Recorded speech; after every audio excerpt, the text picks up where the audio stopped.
আল্লাহর নবীর একজন অন্ধ সাহাবী ছিল, যার নাম ছিল আব্দুল্লাহ ইবনে মাকতুম।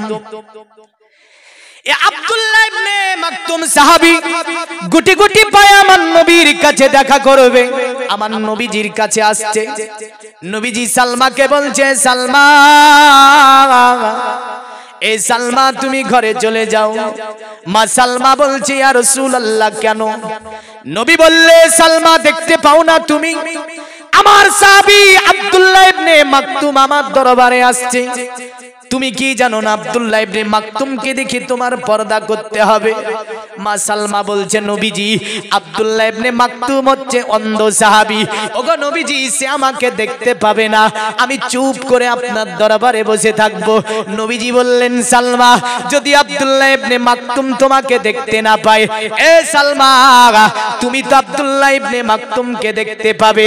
যেমন করে তোমার জন্য দেখা হারাম হবে, এমন করে আব্দুল্লাহ ইবনে মাকতুমের জন্য দেখা হারাম হবে।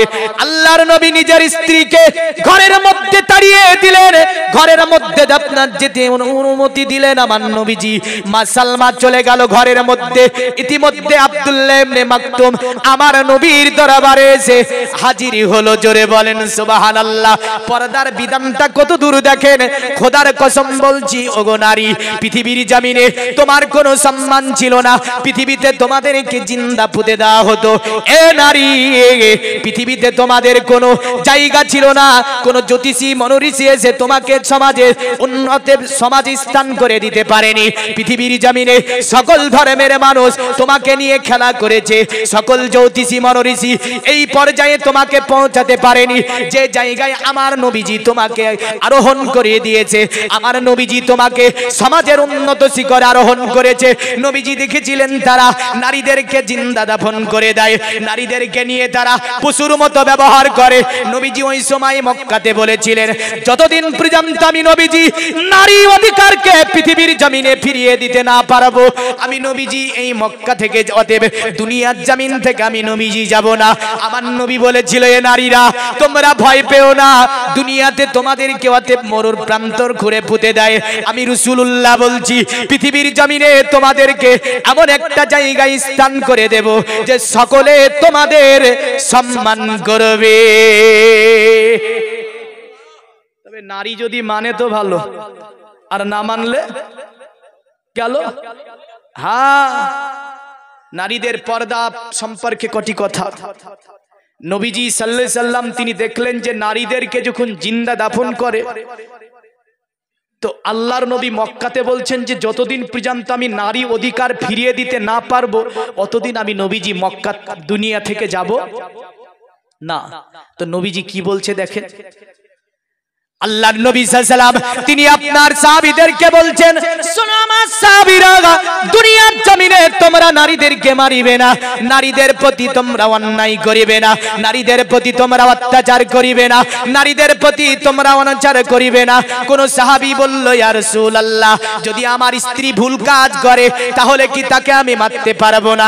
নবীজি বললেন, শুনে রেখে দাও, তোমার নারী যদি, তোমার স্ত্রী যদি 100টা কাজ করে, 99টা যদি ভুল করে, একটা কাজ যদি ঠিক করে, ওই 99টা কাজ যদি মাপযোগ্য হয়ে যায়, একটা ঠিকের ওপরে নারীর 99টা ভুলকে মাপ করে দাও। সাহাবী বলছে, নবীজি মারতে কি পারবো না?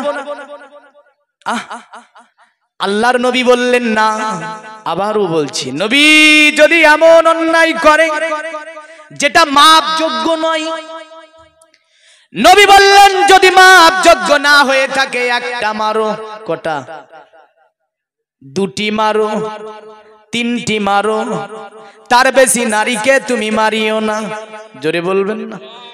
এ নারী, এই অধিকার তোমাকে কেউ পাইয়ে দিতে পারেনি। তোমাকে রাসূলুল্লাহ কত ভালোবেসেছে। সাহাবীরা বলছে, আমরা নবীকে জিজ্ঞাসা করলাম, নবী বলেন পৃথিবীতে সবচেয়ে কাকে বেশি ভালোবাসেন? নবী বললেন, আয়েশাকে। জোরে বলবেন না। কাকে বেশি ভালোবাসে? আয়েশা। তিনি তো একজন নারী।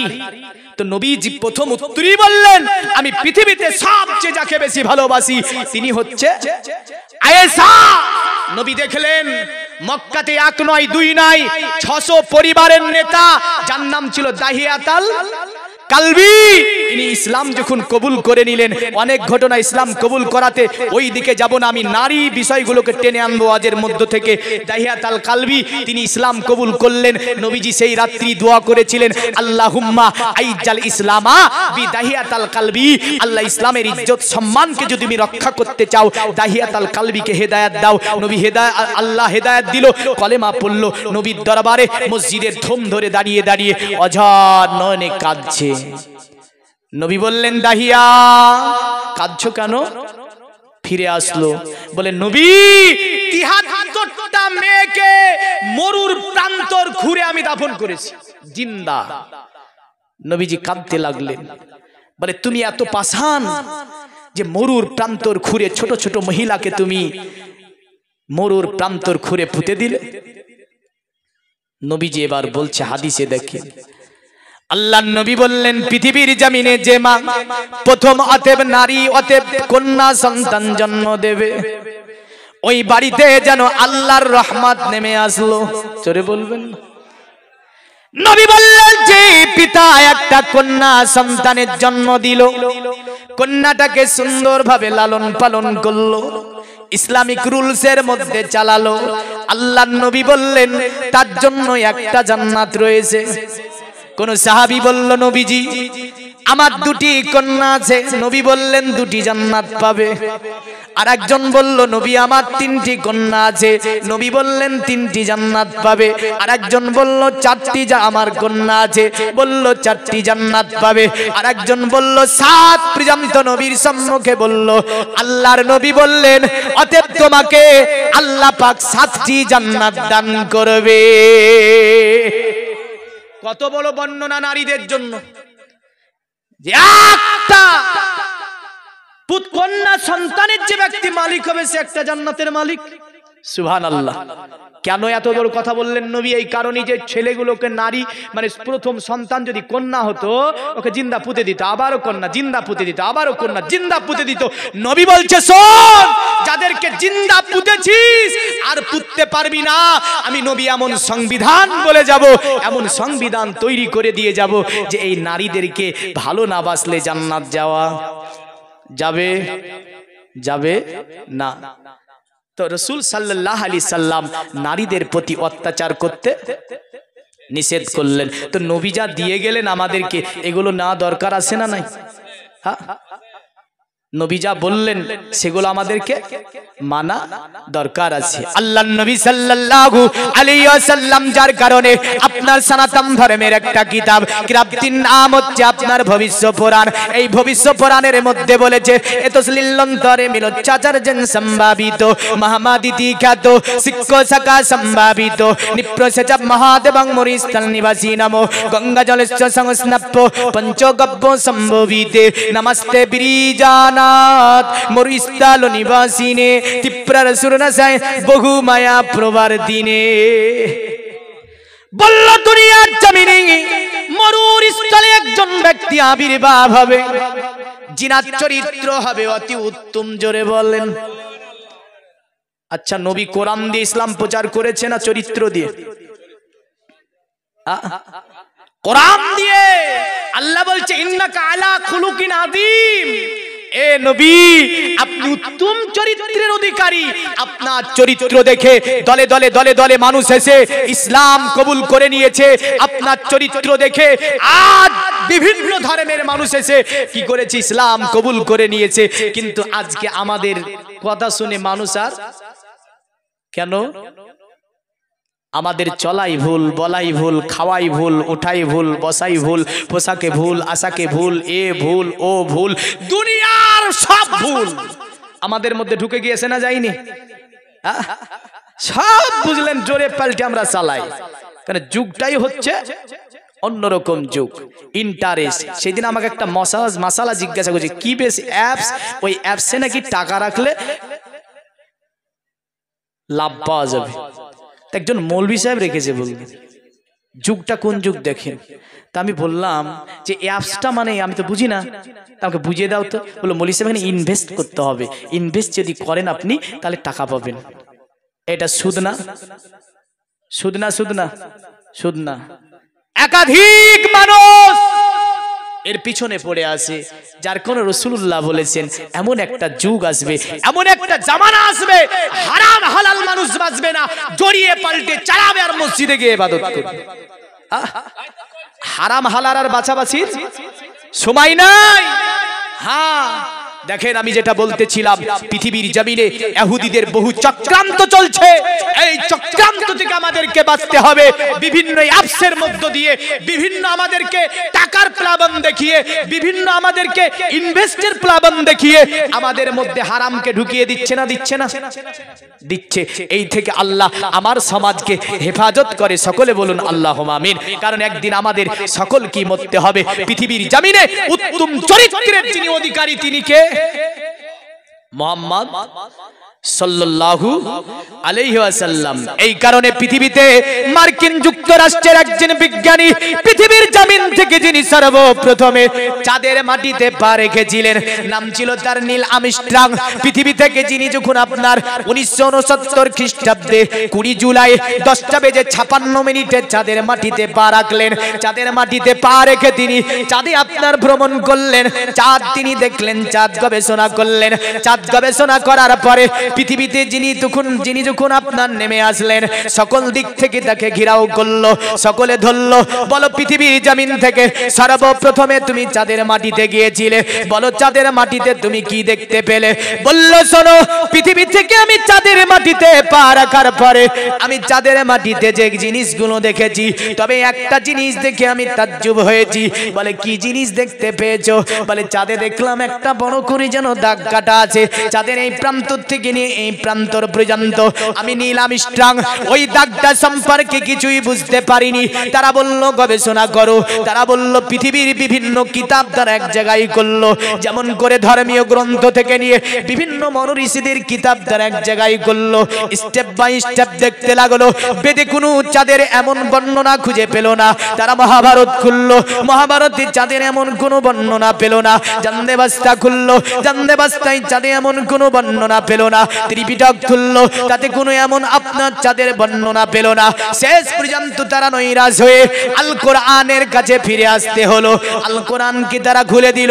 আল কোরআনকে খুলে দেওয়ার পরে দেখা গেল যে এই দাগটা যিনি দিয়েছিলেন আজ থেকে 1500 বছর আগে মক্কার বেঈমান বেদিনের আব্দুল্লাহ ছেলে মুহাম্মদকে ঘিরে ধরেছিল। এই মুহাম্মদ, তুমি যে আল্লাহর কথা বলো, অতএব আমাদের মূর্তিগুলোনে তুমি অপমান করো। এ মুহাম্মদ, তুমি যে রাসূল দাবি করেছো, তুমি যদি রাসূল হও, দ্বীন ইসলাম যদি সত্যি হয়, আসমানের উপরে যে চাঁদটা জ্বলজ্বল করে জ্বলছে, এই মুহাম্মদ তুমি যদি দুই খণ্ডে বিভক্ত করে দেখাতে পারো, আমরা তোমাকে নবী মানব, এক আল্লাহকে স্বীকার করব, দ্বীন ইসলামকে মেনে নেব, দ্বীন ইসলামের মধ্যে আমরা ভুক্ত হয়ে যাব। তুমি কি পারবে? আমার নবী আল্লাহকে বলল, আল্লাহ পৃথিবীর জমিনে তুমি আমাকে তোমার দ্বীন প্রতিষ্ঠিত করার জন্য পাঠিয়েছো, তোমার দ্বীনকে কায়েম করার জন্য পাঠিয়েছো। আজকে ওই চাঁদকে দ্বিখণ্ডিত করার জন্য বলতে থাকে। আমার আল্লাহ বলে, এ হাবিব কোনো চিন্তা নাই, শাহাদাত উংলি দিয়ে আপনি দাগ কেটে দিন, আমি আল্লাহ চাঁদকে দ্বিখণ্ডিত বানিয়ে দেব। জোরে বলেন সুবহানাল্লাহ। আজ থেকে 1500 বছর আগে মুহাম্মদ দুনিয়ার জমিন থেকে চাঁদে দাগ মারলেন, চাঁদ দুই খণ্ডে বিভক্ত হলো। আমার আল্লাহ বলে, হাবিব আপনি সারা মারুন, চাঁদ জোনা লেগে যাবে। তবে শুনে রেখে দেন, ওই দাগটা আমি কিয়ামত পর্যন্ত চাঁদের গায়ে রেখে দেব। চাঁদকে নিয়ে মানুষ গবেষণা করবে আর আপনার উংলির দাগ সেখানে দেখতে পাবে। তারা বলল, শুনে রেখে দে, দুনিয়ার জমিনে মুহাম্মাদের এটা নাকি অতীব শাহাদাত উংলির দাগ। তাই তারা বলল, সিরাতুন নববী দেখো, সিরাতুর রাসূল দেখো। সব কিতাবকে ফলো করার পরে নীল আর্মস্ট্রং বলেছিল, শোনো দুনিয়ার জমিনে আমি অতএব মুহাম্মাদের এই যে শাহাদাত উংলির দাগ চাঁদে দেখে আসার পরে সিরাতুন নববী পড়েছি, সিরাতুর রাসূল পড়েছি, নবীর জীবনীমূলক কিতাব পড়ে দেখলাম দুনিয়ার জমিনে এমন একটা মানুষ আমি তাকে পেয়েছি, চাঁদে আমি দাগ দেখতে পেয়েছি। কিন্তু মুহাম্মাদের দীর্ঘ 63 বছরের জিন্দেগিতে আমি নীল আর্মস্ট্রং একটু দাগ দেখতে পাইনি। এ হচ্ছে আমার নবী মুহাম্মদ সাল্লাল্লাহু আলাইহি সাল্লাম। তাই তারা বলল, শোনো, এতুসলিল্লান্তরে মিলচ্ছাচার দিন সম্ভাবিত মুহাম্মাদিতি খ্যাত মুহাম্মদ নামে যিনি অতএব মরুর স্থলে আগমন করবে তিনি হবে উত্তম চরিত্রের অধিকারী। দলে দলে তার কাছে আসবে, কলেমা পড়ে ইসলাম ধর্ম গ্রহণ করবে। জোরে বলেন। আজ আমরা দেখতে গেলে দেখতে পাই যে মুহাম্মদ সাল্লাল্লাহু আলাইহি ওয়াসাল্লামের কাছে এসে কতই না ধর্ম ছিল আরবে। কাম্মেস্তেতি হুতুঙ্গানা প্রাপন্ন দেবতা টাং টাং নিয়ামাস্তাই প্রাকিতা নিয়াতা সাবা। ওই সময়তে আরবের মানুষ 360টা মূর্তির পূজা করত। কটা মূর্তির? 360টা মূর্তির। বালা বাক্কা মা লানাত হানাত মানাত সানাত খানাত জানাত পানাত এমন করে বহু মূর্তির নাম বুঝলেন। তারা সবগুলোকে ভুলে গেল, একমাত্র মুহাম্মদ সাল্লাল্লাহু আলাইহি ওয়াসাল্লামের দিকে তাকিয়ে তার চরিত্র দেখে দলে দলে এসে আমার নবীর কাছে কলেমা পড়ে ইসলাম ধর্ম গ্রহণ করলো। নবীর উপদেশগুলি যদি এখন আমরা দেখতে যাই, দেখতে পাই শুধু মুসলমানের উপরই উপদেশ তা নয়, মানব জাতির জন্য উপদেশ। জোরে বলেন। এই নারী তোমাদের সম্মান কেমন ছিল দেখো, যে মুহাম্মদ সাল্লাল্লাহু আলাইহি ওয়াসাল্লাম মক্কা দিয়ে চলছেন আর একটা বাড়ির দরজা থেকে একটা বুড়ি মহিলাকে ধাক্কা মারা হলো। তো মুহাম্মদ সাল্লাল্লাহু আলাইহি ওয়াসাল্লামের একদম কদমের কাছে এসে পড়ে গেল। ওই সময় আল্লাহর নবী পৌঁছেছেন আর ওই সময় ধাক্কা। মুহাম্মদ সাল্লাল্লাহু আলাইহি ওয়াসাল্লাম তিনার আপনার যখন কদম তলে বুড়ি মেয়েটা পড়ল, নবীজি তাকে তুলিয়ে নিলেন। যিনি ছিলেন ইহুদি ধর্মের একজন মহিলা, আল্লাহর নবী ডাক দিলেন মা বলে। কি বলে? একজন ইহুদি ধর্মের মহিলা, তাকে নবী ডাক দিলেন মা। আল্লাহর নবীর দিকে তাকিয়ে বলল, কে তুমি বাবা? তো আল্লাহর নবী বললেন, আমি আব্দুল্লাহর ছেলে আল আমিন। বলল, মা আপনাকে এমন করে কে ধাক্কা দিল? বলে, আমার ছেলে। বলে, কেন? তো নবীজিকে বলছে, হে মোহাম্মদ, তার বাড়িতে দুটি কন্যা আছে, ওই কন্যা দুটিকে সে জিন্দা দাফন করতে চায়। আমি তার মা, এই প্রতিবাদ করার জন্য বাড়ি থেকে আমাকে বের করে দিয়েছে। নবীজি সাল্লাল্লাহু আলাইহি সাল্লাম বললেন, এই প্রথা এমন করে দেব আমি, দুনিয়াতে হিন্দু হও, জৈন হও, খ্রিস্টান হও, নাসারা হও, দলিত হও, আদিবাসী হও। নবী বললেন কত সুন্দর করে। আল্লাহর নবী বললেন, রাগিমা আনফুহু, রাগিমা আনফুহু, রাগিমা আনফুহু। তাদের নাকগুলি ধুলাই ধূসরিত হোক, তাদের নাকগুলি ধুলাই ধূসরিত হোক, তাদের নাকগুলি ধুলাই ধূসরিত হোক। সাহাবী বলছে, কিলা মানি ইয়া রাসূলুল্লাহ, ওগো নবীজি এমন কথা কারে বললেন? নবী বললেন, শোনো গো, ক্বালা মান আদরাকা ওয়ালিদাইহি ইনদাল কিবারু আহাদুহুমা আও কিলাহুমা। জোরে বলেন। ওরা তারা যারা বাপ মা বুড়া পেল, জান্নাত পেল না। জোরে বলবেন না। আচ্ছা, নবী কি বললো যে মুসলমানের হলে তুমি বাপ মার খিদমত করবে আর মুসলমান না হলে বাপ মার খিদমত করবে না? এমন কথা নবী বলেছে? আল্লাহর নবী বললেন, শোনো, এ পৃথিবীর সন্তান, তুমি হিন্দু হও, জৈন হও, খ্রিস্টান হও, নাসারা হও, দলিত হও, আদিবাসী হও, যে ধর্মেরই হও না কেন, বাবা মা তুমি খিদমত করবে। তোমার মা পূজা দেখ বা না দেখ, তোমার বাবা মন্দিরে যাক বা না যাক, তোমার বাবা গির্জায় যাক বা না যাক, এ সন্তান তুমি যে ধর্মেরই হও না কেন, বাবা মার খিদমত করতে হবে। তাই আরবের বুড়ো বুড়ো মানুষেরা বলেছিল, মুহাম্মদ যে ধর্ম বলতে আছে এ তো তার পার্থক্য নিজস্ব ধর্ম নয়, কারণ তিনি সব ধর্মের কথা বলে। আল্লাহর নবী যা বলে ওটাই ঠিক। তাই দলে দলে পৌরজান বেদ বলছে, পৌরজান পদানাংবে হতিস কিলাস সুসা। তাই দলে দলে মানুষ এসে আল্লাহর নবীর কাছে কলেমা পড়ে ইসলাম ধর্ম গ্রহণ করেছে। আল্লাহুম্মা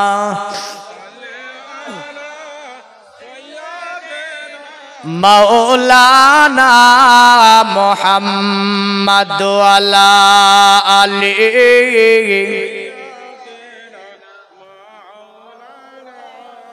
আরে একদিন তোমাকে পরিয়ে কাফন, আত্মীয় স্বজন করবে দাফন। করবে না? করবে না? একদিন তোমাকে পরিয়ে কাফন আত্মীয় স্বজন করবে দাফন হঠাৎ চলে যাবে আদরের ধন প্রিয় মা বাবার ভাসিয়ে নয়ন তৈরি থেকো তৈরি রেখো সুন্নতি আমাল ঈমান একদিন তোমারি নাম মসজিদে হবে এলান আরে একদিন তোমারি নাম মসজিদে হবে এলান তৈরি থেকো তৈরি রেখো কবরে মান সামান একদিন তোমারি নাম মসজিদে হবে এলান নামে সামজারি করিবে এত বন্ধ হয়ে যাবে জীবন নাটক বাহাদুরি থাকিবে না দেহে জৈবন ফুরিয়ে বসন্ত আসিবে শ্রাবণ আসবে না আসবে না আসবে না যদি দেখেন আপনাদের দেখতে আমার একটু অসুবিধা এই কারণে লাইটটা আমার ডাইরেক্ট চোখে পড়ছে আর এমনি রাত্রি জাগা মানুষ আমরা চোখের লাইট পেলে খুব অসুবিধা তো যাই হোক দেখেন এই জৈবন থাকবে রক্তের তেজ থাকবে এই জৈবন রক্তের তেজ অহংকার গৈরব ফিকির সব একদিন নষ্ট হয়ে যাবে এই যুবক ভাবছে এটাই হয়তো থেকে যাবে না একদিন তোমাকে বৃদ্ধাক্য উপনীতি হতে হবে যেমন বসন্তের চলে গেলে শ্রাবণের দেখা মেলে হ্যাঁ না হ্যাঁ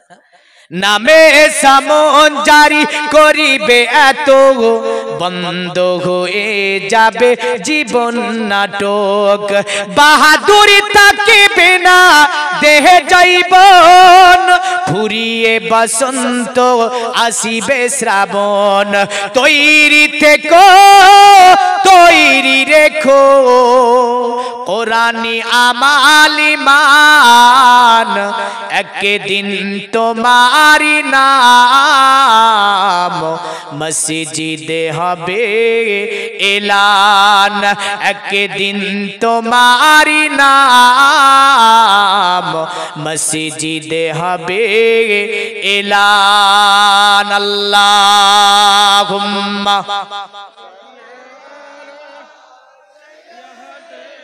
মৌলানা মুহাম্মদ আলা আলি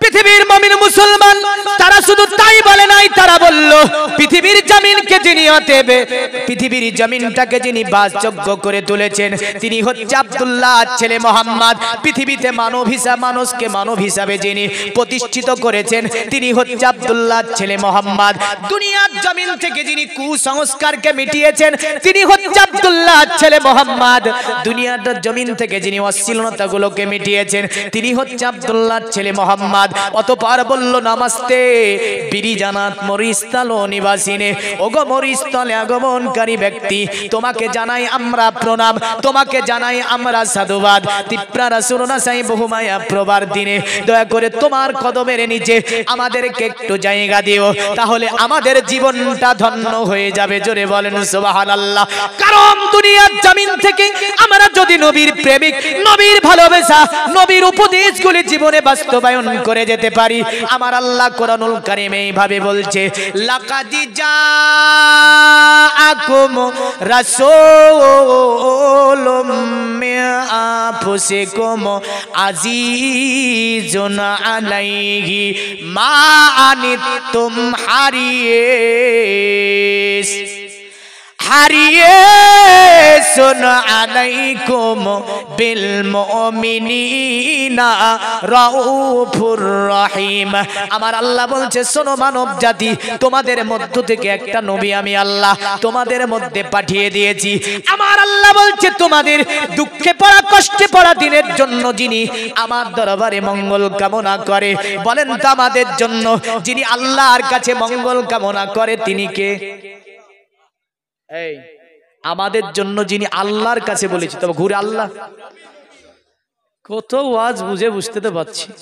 হ্যাঁ, যিনি আমাদের জন্য আল্লাহর কাছে মঙ্গল কামনা করে তিনি আর অন্য কেউ নাই, তিনি হচ্ছে মুহাম্মাদুর রাসূলুল্লাহ সাল্লাল্লাহু আলাইহি সাল্লাম। আমার আল্লাহ বলছে বান্দা শুধু তাই নয়, অতএব আমার নবী তোমাদের কষ্টে পড়া দিনের জন্য আমার কাছে মঙ্গল কামনা করবে, কিন্তু রে বান্দা একটা শর্ত তোমারে মানতে হবে, একটা কাজ তোমাকে করতে হবে। আল্লাহ বলে আলাইকুম বিল মুমিনিনা রাউফুর রহিম, আর আমার নবী হচ্ছে মুমিনদের জন্য অতি মেহেরবান, এমন করে দয়ালু। জোরে বলেন সুবহানাল্লাহ। যদি আপনি আমি মুমিন হয়ে যেতে পারি, নবী নিশ্চয় আপনাকে আমাকে না নিয়ে আল্লাহর জান্নাতে যাবে না, নাকি যাবে? কিন্তু আমরা বলি আমরা নবীর দিওয়ানা, সুদ খাওয়া ছাড়বে না। কি বলে? বলে আমরা নবীর দিওয়ানা, গান শোনা বন্ধ করব না। এ দেওয়ানা। এ বলে আমরা নবীর দেওয়ানা, মসজিদে আমরা যাব না। কি দেওয়ানা? আমরা নবীর দেওয়ানা, রোজা রাখতে পারবো না। কি না দেওয়ানা? এ বলে আমরা নবীর দেওয়ানা, যৌতুক নেওয়া ছাড়বো না। যৌতুক লাগবে? নবীর দিওয়ানা তারা, আমরা নবীর দিওয়ানা, নামাজ কবু ছাড়বো না। আমরা নবীর দিওয়ানা, সুদের ধারে যাব না। আমরা নবীর দিওয়ানা, আমরা রমজানের রোজা কবু বাদ দেব না। আমরা নবীর দিওয়ানা, সুদ কখনো খাবো না। আমরা নবীর দিওয়ানা, মদের গেলে সে স্পর্শ করব না। আমরা নবীর দিওয়ানা, যৌতুক আমরা নেব না। ইনশাআল্লাহ বলেন। যুবকেরা চুপ আছে বলবে, এরা মুখ কাটিয়ে ধরে আছে বলে বলবো ইনশাল্লাহ। আরে যারা বলার তারা বলুক। হ্যাঁ, বুড়োরা বলে দিচ্ছে ইনশাল্লাহ, ওরা যৌতুক কি করবে? হ্যাঁ, কিন্তু যুবকেরা ঠিক আছে। হ্যাঁ, নবীর দিওয়ানা তারা যারা এগুলোকে বর্জন করে দেবে, 5 ওয়াক্ত নামাজ আদা করবে, রমজানে রোজা রাখবে, এমন করে নবীজির উপদেশগুলো মেনে চলবে, তারাই হচ্ছে আমার নবীর দিওয়ানা। জোরে বলেন সুবহানাল্লাহ। আমার আল্লাহ বলে আলাইকুম বিল মুমিনিনা রাউফুর রহিম। আল্লাহ বলে ওরে বান্দা তোমাকে একটা কাজ করে আসতে হবে। ওটা কি? বলে তুমি যদি মুমিন হয়ে যেতে পারো, আমার নবী তোমার জন্য অতি দয়াদ্রু, এমন করে মেহেরবান। জোরে বলেন সুবহানাল্লাহ। তবে একটা কথা মনে রাখবেন, আল্লাহ বলে পৃথিবীর বান্দারা তোমরা ভয় পেও না। ভাবছো যে মুমিন না হলে নবী তোমাদের জন্য রহমত হবে না। হ্যাঁ, দুনিয়াতে সকলের জন্য নবী রহমত হবে, কিন্তু কিয়ামতের দিনে নবীর শাফাআত তোমরা পাবে না বান্দা। তুমি যদি মুমিন হয়ে যাও, দুনিয়াতে আমার নবী তোমার জন্য রহমত, আখিরাতেও আমার নবী তোমার জন্য রহমত হবে। জোরে বলেন সুবহানাল্লাহ। আর যদি তুমি মুমিন হতে না পারো, এর জন্য আল্লাহ খাস করে কোরআনের মধ্যে এলান দিচ্ছেন, ওমা আরসালনাকা ইল্লা রাহমাতাল লিল আলামিন। এ আমার নবী যত জাতি ধর্ম বর্ণ নির্বিশেষে আমার সৃষ্টির জন্য, আলামের জন্য আপনাকে আমি আল্লাহ পাক রহমত বানিয়ে পাঠিয়ে দিয়েছি। যে ধর্মের মানুষই হোক না কেন, সকলের তরে আপনাকে আমি আল্লাহ নবী বানিয়ে দিয়েছি, সকলের তরে আপনাকে আমি আল্লাহ রহমত বানিয়েছি। তবে আমার আল্লাহ এতে বললেন তোমাকে মুমিন হতে হবে। যদি মুমিন হয়ে যেতে পারো, আমার নবীজি নিশ্চয়ই তোমাকে না নিয়ে আমার জান্নাতে যাবে না। কিন্তু আমরা মুমিন হতে পারলাম না। না পেরেছি? পারিনি।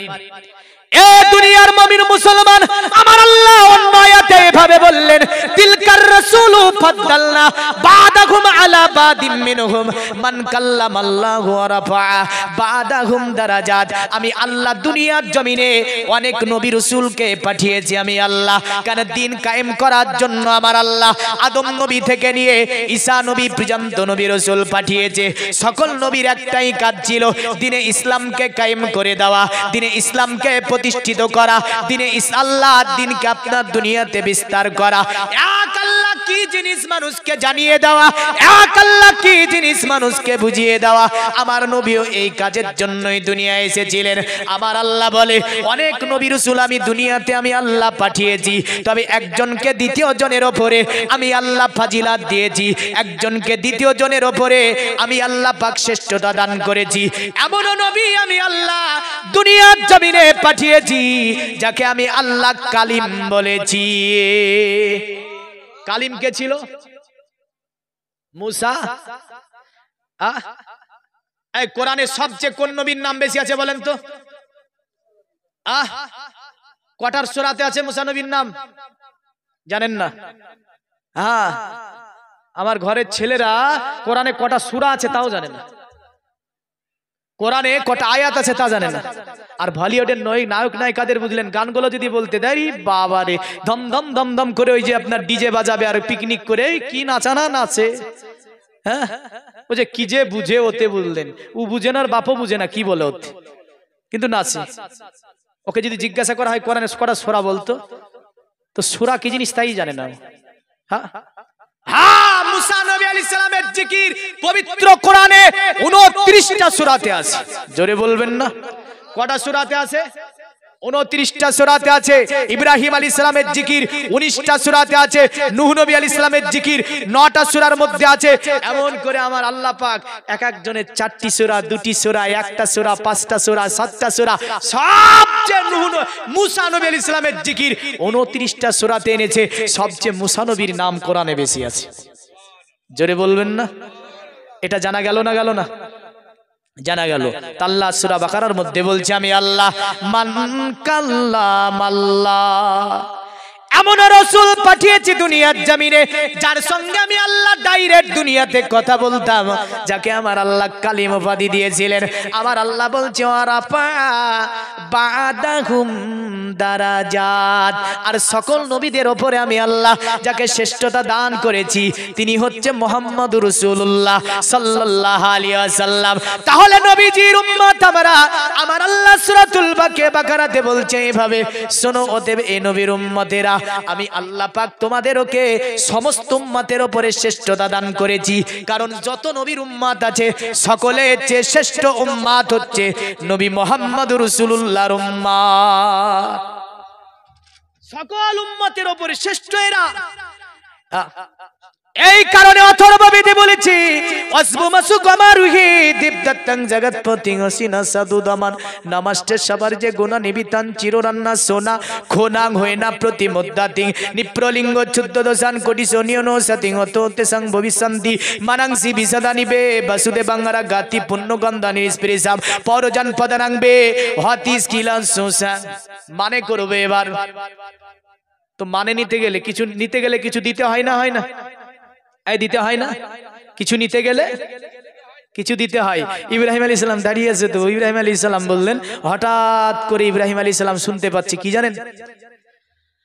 আল্লাহু আকবার, আল্লাহু আকবার। ইব্রাহিম আলাইহিস সালাম চারিদিকে তাকিয়ে বলছে, ব্যাপারটা কি? এই অরণ্য জঙ্গলে আল্লাহর নাম এত সুন্দর সুরে নেয় কে? দেখা যাক। তো তাকিয়ে দেখছে একটা পথিক। কে? পথিক। একবার বলে চলে যাচ্ছে। বললেন, বলে পথিক, এই দাঁড়াও। বলে বলো। বলে একবার আল্লাহর নাম তুমি আমাকে শুনিয়ে দাও। পথিক বলছে, টাকা লাগবে। কি লাগবে? টাকা। টাকা ছাড়া আল্লাহর নাম হবে না। ইব্রাহিম বলছে, শোনো আমার কাছে কোনো টাকা নাই। বলে তাহলে আল্লাহর নাম শোনাবো না। বলে আমার কাছে ছাগলের দল আছে, ছাগল নিয়ে শোনাও। বলে ঠিক আছে, ছাগল। হ্যাঁ, কটা দেবে? বলে কটা নেবে? বলে অর্ধেক নেবো, একবার শোনাবো, অর্ধেক লাগবে। বলে তাই? বলে হ্যাঁ দেবো। পথিক আবার শুরু করল আল্লাহর নাম। ইব্রাহিম নবী সেজদায় গেলেন, সেজদা থেকে মাথা তুলে দেখছে আবার পথিক বন্ধ করেছে। বলে এ পথিক আর একবার কি আল্লাহর নাম শোনানো যাবে না? বলে যাবে, তবে মাল লাগবে। বলে আর একবার শোনালে সব ছাগল লাগবে। বলে ঠিক আছে, দিলাম। শুনিয়ে দিল। আবার বলছে পথিক আর একবার কি শোনানো যায় না? বলে যাবে, তবে মালটা লাগবে। বলে আমার কাছে ছাগলও নাই, পয়সাও নাই, তবে একটা কাজ আমি করে দিতে পারবো, তোমার এই ছাগলগুলো চড়িয়ে দেবো। আর একবার শোনালে,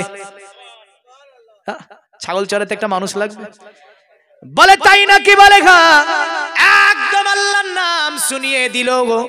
যখনই শুনিয়ে দেয় ইব্রাহিম আলাইহিস সালাম সেজদা থেকে মাথা উঠিয়ে দেখে আর কেউ নাই। তিনি একজন খালিল আল্লাহর নবী ছিলেন।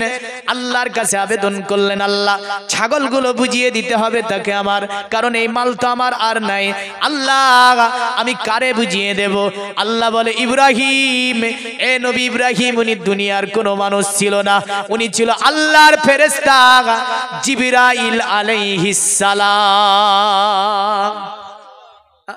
তাহলে মানে তো বলবো, তবে প্রথমত এখানে একটা জায়গা ক্রয় হয়েছে, মসজিদ এখনো হয়নি, যা শুনেছি আমি, মসজিদ এখনো হয়নি। নবী বলেছেন, মান বানা লিল্লাহি মাসাজিদান বালাল্লাহু লাহু বাইতান ফিল জান্নাহ। যারা পৃথিবীতে আল্লাহর ঘর মসজিদ বানায়, তাদের জন্য আল্লাহ জান্নাতে ঘর বানায়। এই জোরে বলবেন না? যারা মসজিদ পৃথিবীতে বানায়, তাদের জন্য আল্লাহ জান্নাতে কি বানায়? আচ্ছা, আমার কথা ভুল হতে পারে, আপনার কথা ভুল হতে পারে, আর একজনের কথা ভুল হতে পারে। আচ্ছা বলেন তো, নবীর কথা ভুল হবে? পৃথিবী পাল্টিয়ে যাবে, নবীর কথা পাল্টাবে? পৃথিবী বদলিয়ে যাবে, নবীর কথা বদলাবে? তো যে নবী বলছে, মান বানা লিল্লাহি মাসাজিদান বানাল্লাহু লাহু বাইতান ফিল জান্নাহ, যারা আল্লাহর ঘর মসজিদ বানাবে, তাদের জন্য আল্লাহ জান্নাতে ঘর বানাবে। এই মসজিদ বানানোর জন্য আপনারা একটুখানি সামনের দিকে আগিয়ে আল্লাহর ঘর মসজিদকে যে যেটা পারবেন, ইচ্ছা করে মনকে উদার করে সাহাবীদের মতো উদারতা, ভালোবাসা, প্রেম নিয়ে একটু চটচট করে কিছু টাকা দিয়ে দিতে পারবেন? পারা যাবে না মুসলমান?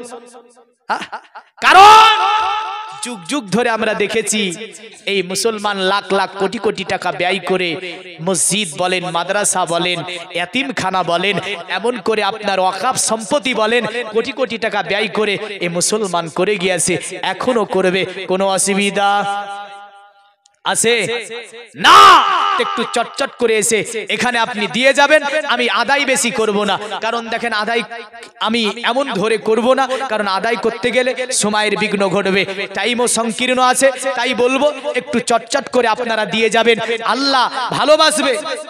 পিন্টু বিশ্বাস তিনার নাতনির নামে তাবাসসুম, সুবহানাল্লাহ সুবহানাল্লাহ। পিন্টু বিশ্বাস তাবাসসুম তিনার নাতনি 2000 টাকা দান করেছে। আল্লাহ দানকে কবুল ও মঞ্জুর করুন, সকলে বলুন আল্লাহুম্মা আমিন। শুকরউদ্দিন তার মায়ের নামে 2 বস্তা সিমেন্ট দান করেছে। আল্লাহ, তার মা হয়তো দুনিয়ার জমিন থেকে চলে গিয়েছে, তার মায়ের কবরখানাকে কুশাদা মানোয়ার করে জান্নাতের টুকরা বানিয়ে দিন, সকলে বলুন আল্লাহুম্মা আমিন। সুবহানাল্লাহ। মারিয়া সুলতানা 500 টাকা, মাহিরা সুলতানা 500। আচ্ছা, মসজিদ বানানোর জন্য আল্লাহ এরা 500 করে 2 জন মহিলা পাঠিয়ে দিয়েছে দান। আল্লাহ দানকে কবুল করে নিয়ে পৃথিবীর জমিনে সকল প্রকারের আল্লাহ মুসিবত থেকে হেফাজত করুন। আল্লাহ আপনি ব্যবসা বাণিজ্য থেকে নিয়ে, খেত খামার থেকে নিয়ে, এমন করে পরিবারে সুখ শান্তি দান করুন। দুনিয়ার জমিনে আল্লাহ ইসলামের চাদলে শান্তিময় জীবন যাপনের তৌফিক দিন, আল্লাহুম্মা আমিন। একটু চটচট করে দিয়ে যাবেন, বেশি চাইবো না, বেশি চাইলে আবার অসুবিধা। কারণ আমি এই কথা তো বলিনি 10,000 দেওয়ার কে মালিক আছে, বলেছি, বলতে তো পারতাম। 5,000 কে মালিক আছে এও তো বলতে পারতাম, কিন্তু বলিনি। আপনি মন উদার করে সাহাবীদের ন্যায়, সাহাবীদের মতো করে একটু চটচট করে উঠেছে দিয়ে দেবেন, আল্লাহ ভালোবাসবে, আল্লাহ কবুল করবে। দেনেওয়ালা আল্লাহ, দেখেন দেনেওয়ালা আল্লাহ, পৃথিবীতে হেফাজত করনেওয়ালা আল্লাহ। আমি আসি দুনিয়ার জমিনে, তাই বললো শোনো দুনিয়াতে, অতএব আল্লাহর নবী যিনি হবে তিনি বিশ্ব মানব হবে। জোরে বলেন, নবীর মতো মানুষ পৃথিবীতে দ্বিতীয় পাওয়া যাবে? যাবে? আরে চুমকে পায়ে সর কারে রুহুল আমি বলে দেখা নেহি, बोले देखा नहीं, बोले देखा नहीं, आप जैसा हंसी। जोरे बोलবেন না? খুব সুন্দর ভাষায় জিবরিল আপনার নবীজির পায়ে চুমা দিয়ে বলে, আপনার মতো মানব তো দূরের কথা, আপনার পায়ের মতো কারো আমি দেখতে পাইনি। সুবহানাল্লাহ সুবহানাল্লাহ। আচ্ছা, মা বোনদের দিকে ছেলেরা গিয়েছে, আপনারা যতটা পারবেন আল্লাহর হস্তে আল্লাহর ঘর মসজিদ বানানোর জন্য দান করবেন। যতটা জায়গায় দান মায়েরাই বেশি। কারা বেশি? মায়েদের দানই বেশি। তো ছেলেরা যেহেতু গিয়েছে, আপনারা চটচট করে পাঠিয়ে দেবেন, ইনশাআল্লাহ দোয়া করে নেমে যাব। কারণ যতক্ষণ আপনারা সহযোগিতার হাত বাড়াবেন অতক্ষণ আছি। ওয়াজ হয়ে গিয়েছে, কারণ দীর্ঘ সময়, হ্যাঁ 10টা মোটামুটি 6-7 বেজে গেল। কবি বলে তাই, চমকে পায়ে সর কারে রুহুল আমি বলে দে কানেগি, বলে দে কানেগি, বলে দে কানেগি, आप जैसा हंसी के मेरे आका की को ई मिसालो नहीं। जोरे बोलो, আমার নবীজির কোনো উপমা নাই, আমার নবীজির কোনো মিসাল নাই, যেমন করে কাবার কোনো মিসাল নাই। জোরে বলেন সুবহানাল্লাহ। मेरा आका बेमिसाल, मेरा मौला बेमिसाल, जाने काबा बेमिसाल, जाने तैबा बेमिसाल, बेमिसाल बेमिसाल बेमिसाल बेमिसाल, मेरे आका की को ई मिसालो नहीं। তাই বেদ বলল, অসব মাসু গমারু হে দেবদত্তং জগৎপতি অসিনা সাধু দামান নমস্তে সবার যে গুণা নিবিতন। বলল নবী যিনি, তিনি বিশ্ব মানব হবে, তার মধ্যে পৃথিবীর সব ধরনের সদ্গুণ পাওয়া যাবে। আর তিনি দেখতে কেমন হবে? বলল তিনি এমন সুন্দর হবে, 14 তারিখের চাঁদ তার কাছে হার মানবে। জোরে বলেন এ দুনিয়ার মুমিন মুসলমান। তবে বলল শুনে রেখে দে, দুনিয়ার জমিনে হতে ওই ছেলেটাকে দেখে বোঝা যাবে, কারণ সে একটা বিচিত্রপূর্ণ মানব হবে। মানে তার সঙ্গে অন্য কারো তুলনা দেওয়া যাবে না, তার সঙ্গে অন্য কারো উপমা দেওয়া যাবে না। বলে কেন গো? বলে ওই ব্যক্তি, ওই নবী বা ওই যে অবতার কলির কলকি দুনিয়াতে যখন চলবে, তিনার যেন শরীরের জ্যোতি থেকে যে আলোক রশ্মি বের হবে, তা থেকে যেন অন্ধকার দূরভীত হবে। পৃথিবীর মুমিন মুসলমান অতঃপর বলল, তাকে যদি চিনতে অসুবিধা হয়, জানতে অসুবিধা হয়, একটা কথা মনে রেখে দেবি। বলে কি? বলে অবতার কলির কলকি যিনি হবে, তো সে যে রাস্তা দিয়ে ভ্রমণ করবে, বলে সে যে রাস্তা দিয়ে ভ্রমণ করবে, বাসুদেব বাঙ্গারা গাতি পুণ্য গন্ধনের স্পৃশাম, ওই যে রাস্তা দিয়ে সে ভ্রমণ করবে, ওই রাস্তা যেন সুগন্ধে ভরে যাবে। আর বোঝা যাবে এই রাস্তা দিয়ে অবতার কলির কলকি যেন ভ্রমণ করে চলে গিয়েছে। বলল শোন, পৌরজান প্রদানং বি হাতিসকিনা সুসা, তবে দুঃস্য দমন কাজ কমপ্লিট হলে অবতার কলির কলকির কাছে আসার পরে সকলে যেন তিনার ধর্মটাকে মেনে নেবে। আর ভবিষ্যৎ আপনার অবতার কলির কলকি পুরাণে ভাবে বলছে, দেবা ধর্মা ক্ষেত্র যোগা দেবা লাকাশ্চাচারা হুষ্টা পুষ্টা সন্তুষ্ট কলক রজনী চা ভোবা নানা দেবা দেলিঙ্গে সুভূষণে ভূষিছে সুচ ইন্দ্রজালি বুদ্ধাতি কল্পকা পূজা কা জনানা সন্ধি। যত দেব মূর্তি পূজা করিস না কেন, অবতার কলির কলকি যখন আসবে তখন তাকে যেন সম্মান করবে। আরে সত্যের বাণী নিয়ে এলো মক্কায়, বাতিল বিদায় হলো তিনারি ছোঁয়ায়, বেদিনেরা কয় পূজা নেহি হয় মক্কাতে আলামিনোরায় ও নবী। এ নারীরা শোনো, চতুর্দিকে নারীরাও ছিল, নারীদেরকে নবীজি উপদেশ দিচ্ছেন। আল্লাহর নবী বললেন, নারী তোমার স্বামী যা পছন্দ করে না এমন কাজ তুমি করিও না। জোরে বলেন। কি উপদেশ? হিন্দু হও, জৈন হও, খ্রিস্টান হও, নাসারা হও, দলিত হও, আদিবাসী হও, মুসলমান হও, যে ধর্মেরই তুমি হও না কেন, কারণ তোমার স্বামী যেটা পছন্দ করবে না এমন কাজ নারী তুমি করিও না। অতঃপর নবী বলছে, এ নারী জাতি শুনে রেখে দাও, আমি নবী তোমাদেরকে বলে দিলাম, তোমার স্বামীর বিনা অনুমতিতে তোমার বাড়িতে কাউকে প্রবেশ করতে দেবে না, কারণ তোমার স্বামীর বিনা অনুমতিতে কেউ যেন তোমার বাড়িতে প্রবেশ না করে। আল্লাহর নবী সাল্লাল্লাহু আলাইহি ওয়াসাল্লাম এমন করে উপদেশ দিতে দিতে নবীজি বললেন, শুনে রেখে দাও, আমি নবীজি হয়তো দুনিয়ার জমিন থেকে চলে যাব, আমি হয়তো মক্কাতে আর আসবো কিনা জানি না, তবে আমি আল্লাহর নবী তোমাদের জন্য যেগুলো পৃথিবীর জমিনে ছেড়ে যাব, দুটি জিনিস তোমাদের কাছে রেখে যাব। একটা নাম হচ্ছে কিতাবুল্লাহ, আল্লাহ পাকের কোরআন তোমাদের কাছে রেখে যাব। দ্বিতীয়টির নাম হচ্ছে সুন্নাতে রাসূলুল্লাহ, আমি নবীজি তোমাদের কাছে আর একটা জিনিস রেখে যাব, যেটার নাম হচ্ছে হাদিস শরীফ। এই দুটি জিনিসকে তোমরা ফলো করে চলবে, কোনদিন কাত্তরে তোমরা পথভ্রষ্ট হবে না। জোরে বলেন সুবহানাল্লাহ।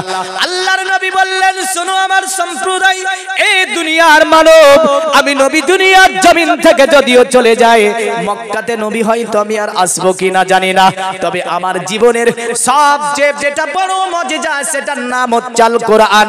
এই আল কোরআনকে তোমরা মেনে চলবে, এই আল কোরআনকে বুকের সঙ্গে আঁকড়ে ধরে থাকবে। আমি নবী বললাম, কোন জাতি তোমাদেরকে অত্যাচারিত করতে পারবে না, তোমরা পদদলিত হবে না, পৃথিবীর জমিনে তোমরা অত্যাচারিত হতে পারবে না, অন্য জাতি তোমাদেরকে শাসন করতে পারবে না, কারণ আমি নবীজি দুনিয়ার জমিনে যে উপদেশগুলি দিয়ে যাব সেগুলো জীবনে বাস্তবায়ন করবে। কিন্তু কোরআন আমার কাছে, কোরআন আমার হাতে, কোরআন আমার বুকে, বাড়িতে বাড়িতে, কিন্তু দেখা যায় আমরা শোষিত হয়েছি, লাঞ্ছিত হয়েছি, বঞ্চিত হয়েছি, অন্য জাতি দ্বারা পরিচালিত হয়েছি। ঠিক না ভুল? তাহলে কোরআন ভুল করছে না আমরা ভুল করছি? कुरान तो बोले জালিকাল কিতাব লা রাইবা ফি, কিতাব जिसके अंदर कोई शक की सिवा नहीं। এটা হচ্ছে এমন একটা কিতাব যে কিতাবের মধ্যে সন্দেহ তো সন্দেহ, সন্দেহের জাগাও, সন্দেহের জাগাও নাই। তো কোরআন বলছে আমি যে জাতির কাছে থাকবো, এই জাতি তো সমগ্র পৃথিবীকে চালাবে। হ্যাঁ, দীর্ঘ 200 বছর আগেকার ইতিহাস খুলুন আপনি, এই মুসলিম 750 বছর ধরে ভারত চালিয়েছে। জোরে বলবেন না? এ ভারত হচ্ছে একটা আপনার গণতন্ত্র দেশ, এ ভারত হচ্ছে আপনার ধর্ম নিরপেক্ষতা একটা দেশ, এ ভারত হচ্ছে একটা সম্প্রীতির দেশ, এ ভারত হচ্ছে একটা আপনার ভালোবাসার দেশ, এ ভারত হচ্ছে একটা প্রেমের দেশ। এই কারণে দীর্ঘ 750 বছর মুসলিম রাজত্ব করলো। আজ থেকে 1000-1500 বছর আগেকার মন্দির এ ভারতে আছে, 1000-1500 বছর আগেকার মসজিদও ভারতে আছে। ঠিক না ভুল? হ্যাঁ, একসঙ্গে মুসলিম, হিন্দু, খ্রিস্টান, দলিত, আদিবাসী কাঁধে কাঁধ মিলিয়ে তারা কাজ করেছে আপন আপন ধর্মীয় জায়গায়। সময় হয়েছে, ধর্ম করেছে, বেরিয়ে এসেছে। কোনো অসুবিধা ছিল না। কিন্তু আজকে মুষ্টিমে কিছু মানুষ, বুঝলেন, এই সম্প্রীতিকে নষ্ট করেছে, এই ভ্রাতৃত্বকে নষ্ট করেছে, এই ভালোবাসাকে নষ্ট করেছে। এই ভারত যে ধর্ম নিরপেক্ষতার একটা দেশ, যেখানকার শান্তির বিঘ্ন ঘটিয়েছে কিছু আপনার এই দুপায়া জানোয়ার মার্কাগুলো, সে যে ধর্মেরই হোক। হ্যাঁ, আমরা মানব তরে ভালোবাসি, সকল মানব হয়ে মানুষের ভালোবাসা, এটাও একটা ঈমানের অঙ্গ, এটাও একটা ঈমানের অঙ্গ।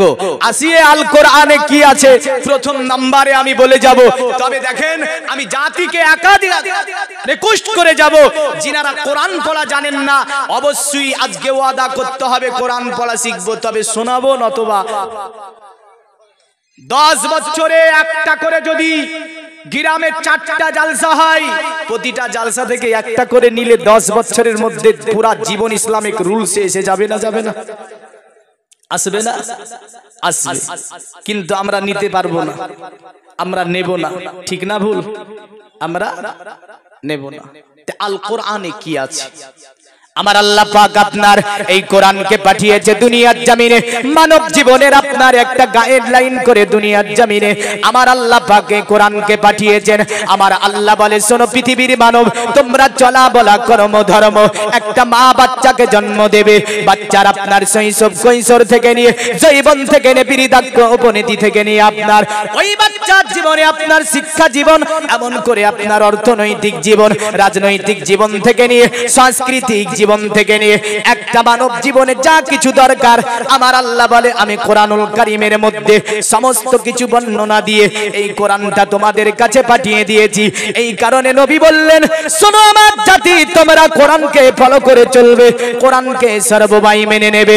কোরআন যদি মেনে নিতে পারো, আমি নবীজি বললাম কোনদিন কাত্তরে তোমাদের কাছে কেউ তোমাদেরকে অপমান করতে পারবে না, কেউ তোমাদেরকে পদদলিত করতে পারবে না। আজ থেকে 1500 বছর আগে আমার নবীজির কাছে আপনার একদল ইহুদি আসলো। ইহুদি আসার পরে আমার নবীকে বলছে, এ আব্দুল্লাহর ছেলে মুহাম্মদ, তুমি তো মক্কা থেকে মদিনায় হিজরত করে এসেছো। বলে, হ্যাঁ মক্কা থেকে মদিনায় হিজরত করে এসেছি। আল্লাহর নবীকে বলছে, মুহাম্মদ তোমাকে একটা কানুনের কথা জিজ্ঞাসা করব। আমার নবী বলল, এমন কোন কানুনের কথা জিজ্ঞাসা করবে? বলে, তুমি যে বলেছো মুসলমান নারী যারা হবে, এই মুসলমান নারীদের মাথার তালু থেকে নিয়ে পায়ের তালু পর্যন্ত ঢেকে চলাফেরা করতে হবে, কারণ মুসলমান নারী কখনোই অতএব খোলামেলা ভাবে রাস্তায় চলতে পারবে না। এ আল্লাহর নবী মুহাম্মদ, এটা কি তোমাকে আল্লাহর তরফ থেকে দেওয়া হয়েছে? এই স্বাধীন ওই অতএব নারীদের জন্য এই বিধানটা কি তোমাকে আল্লাহর তরফ থেকে দেওয়া হয়েছে? আমার নবী বলল, হ্যাঁ, কারণ আমি যা কিছু পেয়েছি সমস্ত আল্লাহ পাক, আমার সমস্ত আল্লাহ পাকের হুকুম ছাড়া আমি নবীজি করি নাই। কারণ কোরআনও বলে দিয়েছে, ওয়ান্নাজমি ইজা হাওয়া মা দাল্লা সাহিবুকুম ওয়া মা গাওয়া ওয়া মা ইয়ান্তিকু আনিল হাওয়া। আমার আল্লাহ পাক বলছে, ওই উজ্জ্বল নক্ষত্রের কসম করছি আমি আল্লাহ, যখন ওই উজ্জ্বল নক্ষত্রটি অস্তমিত হয়, মানে সেটা যখন আপনার আকাশের নিচে ঝুঁকে যায় বা আকাশের নিচে ঝুমে যায়, সেটা যখন অস্তে চলে যায়, আমার আল্লাহ বলছে, মা দাল্লা সাহিবুকুম ওয়া মা গাওয়া, তোমাদের সাহিব, তোমাদের মালিক নবী মুহাম্মদ সাল্লাল্লাহু আলাইহি ওয়াসাল্লাম কখনোই তিনি পথভ্রষ্ট হয়নি। ওয়া মা ইয়ান্তিকু আনিল হাওয়া, আমার নবী চাকরিত কোনো কথাও বলে না, আমার নবী চাকরিত কোনো কাজও করে না, যতক্ষণ আমার নবীকে আমি আল্লাহ করিয়ে না নি। মদিনার ইহুদিরা আসার পরে আমার নবীকে বলল যে এটা কি মুসলমানদের আইন? আমার নবী বলল, হ্যাঁ এটা হচ্ছে মুসলমানদের আইন। তারা আপনার যাবার পরে একটা মিটিং বসিয়ে দিল। মিটিং এর মধ্যে বলল, শুনে রেখে দাও, আমাদের প্রথম টার্গেট হচ্ছে মুসলমান নারীগুলোকে কেমন করে বাড়ির বাইরে উলঙ্গ করে আনতে পারবো, কারণ মুসলমান নারীদের অতএব ওই হেজাবকে খুলে দেব, মুসলমান নারীদেরকে রাস্তার মধ্যে উলঙ্গ করে আমরা বের করব, এটা আমাদের প্রথম নম্বরে টার্গেট থাকবে।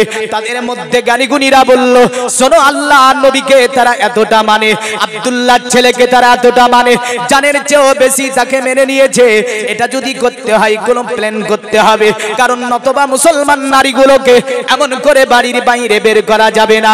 তাদের মধ্য থেকে একজন বলল, শোনো, পৃথিবীতে মুসলমান নারীকে যদি রাস্তার বাইরে উলঙ্গ করে বার করতে চাও, তাহলে পৃথিবীতে এমন একটা কাজ করতে হবে, যেটা হচ্ছে মদিনাতুল মুনাওয়ারাতে একটা ট্রিটমেন্ট তৈরি করতে হবে, একটা চিকিৎসালয় তৈরি করতে হবে, আর এলান করতে হবে, আমরা এখান থেকে ফ্রি ট্রিটমেন্ট দেব সকলকে, যে আসবে ফ্রি ট্রিটমেন্ট দেব। আর ফ্রির মাল শুনলে মানুষ দলে দলে যাবার পরে লাইন দেবে, ঠিক না ভুল? এর আগে ফ্রির মাল শুনেছিলাম না? তা আমাদের ঘরের মেয়েরা গিয়ে লাইন দিয়েছে না, দেয়নি? আরে বাবারে, যে সে লাইন হুড়োহুড়ি গো, মানে ফ্রির মাল শুনলে যেন মুসলমানরা বেশি দৌড় মারে। তো ইহুদিদের টার্গেট হচ্ছে ফ্রির মাল দিতে হবে এদেরকে, দিয়ে যদি হয়, হ্যাঁ খোদার কসম, এ মুসলিম ফ্রির মাল শুনলে আজ থেকে 1500 বছর আগের মুসলিমরা যেত না, জোরে বলে। হ্যাঁ, তো কি করলো? তৈরি করলো কি? Free treatment. বাগদাদ, মিশর, বিভিন্ন জায়গা থেকে হাকিম, ডাক্তার, কবিরাজ, বৈদ্য, এটা ওটা এনে বুঝলেন একদম ফ্রি ট্রিটমেন্ট হবে। এক মাস হয়েছে, 2 মাস হয়েছে, 3 মাস হয়েছে, 4 মাস হয়েছে, 5 মাস হয়েছে, 6 মাস হয়েছে, কোন মুসলমান সাহাবী সেখানে ট্রিটমেন্ট নিতে যায়নি, সাহাবীর কোনো বাচ্চা যায়নি, কোনো মহিলা সেখান থেকে ট্রিটমেন্ট নিতে যায়নি। তারা তাজ্জুব হয়ে বলল, আমাদের এখানে মক্কা থেকে পর্যন্ত ট্রিটমেন্ট নিতে আসছে মানুষ, বাগদাদ মিশর থেকে আসছে, বিভিন্ন প্রান্তর থেকে আমাদের এখানে ট্রিটমেন্ট নিতে আসে, কিন্তু ওই যে আব্দুল্লাহর ছেলে মুহাম্মাদের অনুসারী যারা, তারা আমাদের এখানে ট্রিটমেন্ট নিতে আসে না। ব্যাপারটা কি? নিশ্চয়ই তার অনুসারীদেরকে আল্লাহর নবী নিষেধ করেছে। তারা দল বেঁধে আসলো আমার নবীর কাছে। আমার নবীকে আসার পরে বলল, এ মুহাম্মদ, তোমাকে আমার একটা কথা বলবো। আমার নবী বলল, বলো কি কথা বলবে? তারা বলল, মুহাম্মদ, তুমি কি তোমার অনুসারীকে নিষেধ করে দিয়েছো আমাদের এই সংস্থা থেকে ট্রিটমেন্ট নিতে? কারণ এখানে তো টাকা লাগে না, কোনতে ফ্রি ট্রিটমেন্ট দেওয়া হয়, নিশ্চয়ই তুমি নিষেধ করে দিয়েছো। দীর্ঘ 6 মাস হয়ে গেল তোমার অনুসারীদের মধ্য থেকে একজনও আমাদের এখানে ট্রিটমেন্ট নেয়নি। আল্লাহর নবী বললেন, মদিনার খুদির আসনে রেখে দি, আমি নবীজি 6 মাস হয়েছে এখন পর্যন্ত কেউ তোদের এখানে ট্রিটমেন্ট নিতে যায়নি। আমি নবীজি ক্যালেন করে বলে যাচ্ছি, কিয়ামতের সকাল পর্যন্ত আমার উম্মতকে আমি যা দিয়ে যাব, আমার উম্মত যদি সেগুলো জীবনে বাস্তবায়ন করে চলতে পারে, কিয়ামতের সকাল পর্যন্ত আমি আমার উম্মতকে এমন কিছু জিনিস দিয়ে যাব, ওগুলো যদি আমার উম্মত মেনে নিতে পারে, কিয়ামতের সকাল পর্যন্ত আমার উম্মতকে অন্য কোন জাতির কাছে যাওয়া লাগবে না, অন্য কোন জাতির কাছ থেকে অতএব সাহায্য দরকার হবে না। আমার উম্মতকে যা দিয়ে যাব, এটাই কিয়ামতের সকাল পর্যন্ত যথেষ্ট হবে। এই চ্যালেঞ্জ আজ থেকে মুহাম্মদ সাল্লাল্লাহু আলাইহি সাল্লাম 1500 বছর আগে দিয়ে গিয়েছেন, কিন্তু আমরা মানতে পেরেছি? মানতে পারিনি।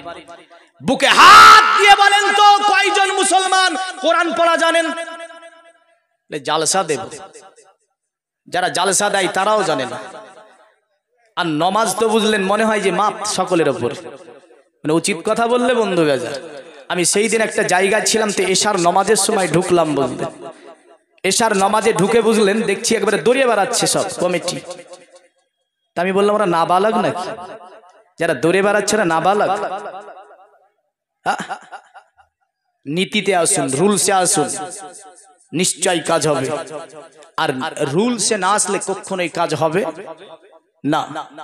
এই কোরআন আমেরিকাকে নিয়ে গবেষণা করলো, বিরাট সেমিনার বিজ্ঞানীদের, তো বলছে, কেউ বলছে, শোনো, মুসলমানরা একটা কথা বলে যে ওদের কাছে একটা কিতাব আছে যার নাম হচ্ছে আল কোরআন। মুহাম্মদ তো বলে দিয়েছে কোরআন মানলে নাকি তাদের কোনো অসুবিধা হবে না। আর ওরা বলে এ কোরআনে কোনো ভুল নাই। কি নাই? ভুল আছে? কোরআনে কোনো ভুল নাই। সঙ্গে সঙ্গে একজন বিজ্ঞানী দাঁড়িয়ে গেল, বলে, কে বলেছে ভুল নাই? বলল, কেন? যুগ যুগ ধরে অতএব এই কোরআনের কেউ ভুল ধরতে পারেনি।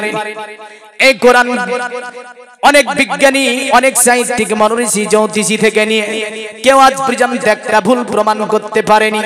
কিন্তু বেদ, বাইবেল, জানদে বাস্তা, মহাভারত থেকে নিয়ে গীতা থেকে নামা রামায়ণ, এমন করে পৃথিবীর জমিনে বাইবেল যাই বলেন না কেন, যদি ভারতের বাইবেল পাকিস্তানে মিলান, এমন করে ভারতের বেদ যদি পাকিস্তানে মিলান, শব্দে এদিক ওদিক, গদ্যে এদিক ওদিক, পদ্মের ব্যাখ্যায় আলাদা, এমন করে মন্ত্রগুলো উল্টো পাল্টা করা রয়েছে। কিন্তু খোদার কসম, পৃথিবীর জমিনে ভারতের কোরআন পাকিস্তানের সঙ্গে মিলিয়ে দেন, 14টা সূরা একভাবে সাজানো আছে, আপনার আয়াতগুলি একভাবে সাজানো আছে, আমেরিকার সঙ্গে মিলিয়ে দেন একইভাবে সাজানো আছে। এমন করে আপনি পৃথিবীর জমিনে যত দেশ আছে, আপনার লেবানন থেকে নিয়ে তিউনিসি থেকে, জর্ডান থেকে নিয়ে যত পৃথিবীতে দেশগুলি আছে, সমস্ত জায়গায় আল কোরআন আছে। একটা আয়াত তো দূরের কথা, সূরা তো দূরের কথা, একটা অক্ষরের আজ পর্যন্ত কেউ উল্টো পাল্টা দেখাতে পারেনি, কিয়ামত পর্যন্ত পারবে না। জোরে বলেন সুবহানাল্লাহ। আমেরিকাতে বলল, কে বলেছে মুসলমানদের কোরআনে ভুল নাই? উনি বলল, আমি ভুল দেখিয়ে দেব। যার নাম ছিল নারেন্দ্র সিং বিখ্যাত একজন লেখিকা, বিখ্যাত একজন বিজ্ঞানী বুঝলেন, তিনি দাঁড়িয়ে বলল মুসলমানদের কোরআনে ভুল ধরিয়ে দেব। তাকে বলল তুমি যদি মুসলমানদের কোরআনের ভুল ধরিয়ে দিতে পারো তাহলে তোমার সমাজে বড় নামগাম হবে, সমাজে বড় অতএব তোমার নামগাম হবে, আর মুসলমানদের মুখে চুনকালি পড়বে। জীবনে কোনোদিন অতএব বলতে পারবে না যে মুসলমানদের কোরআনে ভুল নাই। কোন মুসলিম সাহস করে এই কথাটা বলার সাহস পাবে না। নরেন্দ্র সিং বলল সারা পৃথিবীর জমিনে বেদ পড়েছি, বাইবেল পড়েছি, মহাভারত পড়েছি, জান্দেবাস্তা পড়েছি, গীতা পড়েছি, সমস্ত ধর্মীয় গ্রন্থের মধ্যে আমি কিছু না কিছু দেখতে পেয়েছি, তবে মুসলমানদের কোরআনও নিশ্চয়ই কিছু পেয়ে যাব। বলল পারবে তো? বলে হ্যাঁ। তিনি কথা দিলেন, আমি কথা দিলাম মুসলমানদের কিতাবের উপরে আমি একটা ভুল ধরে কিতাব রচনা করে বিশ্ববাসীকে দিয়ে যাব, যাতে মুসলমানদের মুখে চুনকালি পড়ে যাবে। আল্লাহ হুম্মা সাল্লাল্লাহু মাওলানা মুহাম্মদ আলা আলিহি।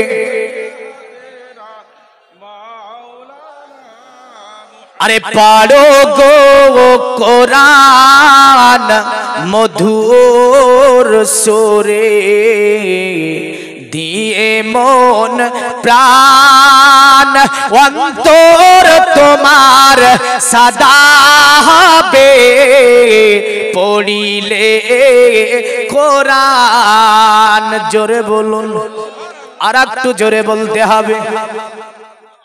সকলে তো সুবহানাল্লাহ বললেন। পাঁচজন ভাই আমার হাত তুলে বলুন তো আমি কোরআন শরীফ পড়া জানি না। মৌলভী সাহেব কথা দিলাম কোরআন শরীফ পড়া শিখে নেব। দুইজন তিনজন তুলেছে, বাদ বাকি সকলে জানে নাকি? মনে হচ্ছে জানে। 2 লাখ টাকা চাইছি মনে হলো না দেখে, মনে হলো 2 লাখ টাকা আমি চাইছি, মানে হাত তুলবে না। খোদার কসম বলছি এই কথাটা লিখে নিয়ে কাফনে করে নিয়ে যাবেন। আল্লাহ আপনাকে এটা জিজ্ঞাসা করবে, বান্দা তুই কোরআন তো জানতি না, তোকে বলেছিল কোরআন পড়া শেখার জন্য হাত তুলতে, তো হাত তুলিসনি কেন? হ্যাঁ, যত শুনে একটা জিনিস, যে এই জিনিসটা যদি আজকের ওয়াজে আমি 2টো মানুষকেও কোরআন শেখাতে পারি ওয়াজ শুনে, তবে মনে করব যে আমার এই আজকের ওয়াজটা করা সার্থক হয়েছে। ঠিক না ভুল? আর 2টো মানুষকে যদি আমি নমাজি বানাতে পারি, হ্যাঁ না, তো প্রথম আজকের আমার আলোচনাটা কোরআনের ওপরে, দ্বিতীয় আমি শেষ স্টেপে নমাজকে নিয়ে কিছু কথা বলে দেব। তবে দেখেন, যিনারা জানেন না অবশ্যই কোরআন পড়া শিখে নেবেন ইনশাআল্লাহ। বলুন, আরে ওযু করো কোরআন খোলো, কাবার দিকে বসে আরে ধীরে ধীরে পড়ো কোরআন, জীবন কাটবে সুখে। পড়ো গো কোরআন মধুর বাণী, দিয়ে মন প্রাণ অন্তর তোমার সদা হবে, পড়িলে কোরআন। জোরে বলি, আর একটু জোরে বলতে হবে। তো পৃথিবীর মুমিন মুসলমান নরেন্দ্র সিং বাড়ি আসলো, বাড়ি আসার পরে একটা আপনার কোরআন নিল, কোরআনটাকে নেওয়ার পরে দাওয়াত নিল, পেজগুলোকে নিয়েছে বদলেন, কোরআনকে খুলে দিয়েছে।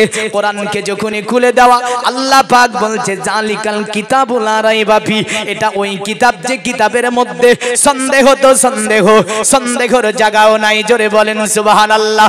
এই বিজ্ঞানী বলছে পৃথিবীতে অনেক বিজ্ঞানের কিতাব পড়েছি, অনেক মনোঋষির কিতাব পড়েছি, অনেক জ্যোতিষীর কিতাব পড়েছি, অনেক জ্ঞানী গুণীর কিতাব পড়েছি, কিন্তু এই কিতাবের প্রথম নাম্বারই আল্লাহ চ্যালেঞ্জ দিয়ে বলছে শোনো, এই কিতাবে ভুল তো ভুল, ভুলের জায়গা পর্যন্ত নাই।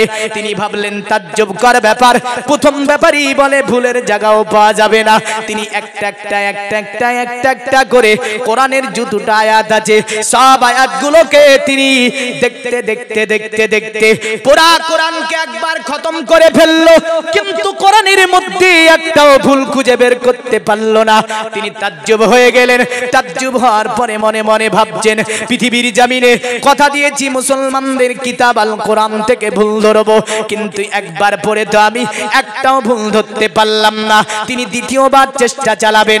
দ্বিতীয়বার তিনি কোরআনকে খুলে দিলেন। কোরআনের একটা করে আপনার স্টেপ বাই স্টেপ আপনার পৃষ্ঠা উল্টিয়ে উল্টিয়ে আয়াত আয়াত করে তিনি দেখতে শুরু করে দিলেন। পৃথিবীর মুমিন মুসলমান, তিনি দ্বিতীয়বার কোরআন খতম করলেন, কিন্তু কোরআনে দ্বিতীয়বারও তিনি কোনো ভুলের জায়গাকে খুঁজে বের করতে পারলেন না। তিনি বলে আরেকবার চেষ্টা করে দেখব। আরেকবার চেষ্টা তিনি চালাচ্ছেন কোরআনের উপরে, 1 2 3 4 করে আপনার তিনি স্টেপ বাই স্টেপ 6666 খানা আয়াতকে শেষ করে ফেললেন, কিন্তু তিনি আপনার ভুল খুঁজে পেলেন না। তৃতীয়বার পড়ার পরে তার প্রতি মহব্বত আসলো, তার ভালোবাসা আসলো, কোরআনের প্রতি তার প্রেম জেগে গেল। তিনি বলে আরেকবার দেখব। 4 বার হয়ে গেল। দীর্ঘ 2 বছর ধরে আল কোরআনকে নিয়ে নরেন্দ্রবাসী তিনি পৃথিবীর জমিনে গবেষণা চালানোর পরে বুঝলেন তিনি দীর্ঘ 2 বছরের পর মধ্যে তিনি কোরআনের তো কোনো ভুল খুঁজে পেলেন না। তিনি আপনার কি পেলেন কোরআনে? তিনি আপনার নিজের জীবনের ভুলটা খুঁজে পেয়ে গেলেন কোরআনে। শেষ পর্যন্ত 2 বছর পরে বিরাট এক সম্মেলনে তিনি আপনার সেই দিন চলতে আছে সম্মেলনের মধ্যে তিনি একটা আপনার আলোচনা দেবে। সম্মেলনে তিনি এই কিতাবকে নিয়ে বলবে। তাই তিনি গিয়েছেন সেই দিন, মাথায় একটা উড়না চড়ানো আছে, বুঝলেন? কারণ উড়না দিয়ে মাথাটা ঢাকা আছে। কারণ কোরআন যে ব্যক্তি পড়ে নিতে পারবে, কোরআনকে যে ব্যক্তি মেনে নিতে পারবে, ওই ব্যক্তি কখনোই, ওই নারী কখনোই মাথা আলগা করে ঘুরতে পারবে না। আদব শিখে নিয়েছে, এহতারাম শিখে নিয়েছে, নীতি শিখেছে কোরআনের কাছ থেকে। কোরআনের কাছ থেকে আপনার সমস্ত চরিত্র যেন এই আপনার নরেন্দ্রবা সিং পেয়ে গেছে। সেই দিন আর আপনার ওই টাইট ফিটিং গিজি এমন করে আপনার ওই স্যুটার পরেনি। তিনি আপনার উঠে গেলেন স্টেজের ওপরে, মাথায় একটা উড়না জড়ানো আছে, বুকে একটা কিতাবকে যেন ধরে ধরে জোরে ধরে আছে। সকলে ভাবছে তাজ্জুব ব্যাপার, জীবনে কোনোদিন এর পোশাক এমনটা দেখতে পাইনি।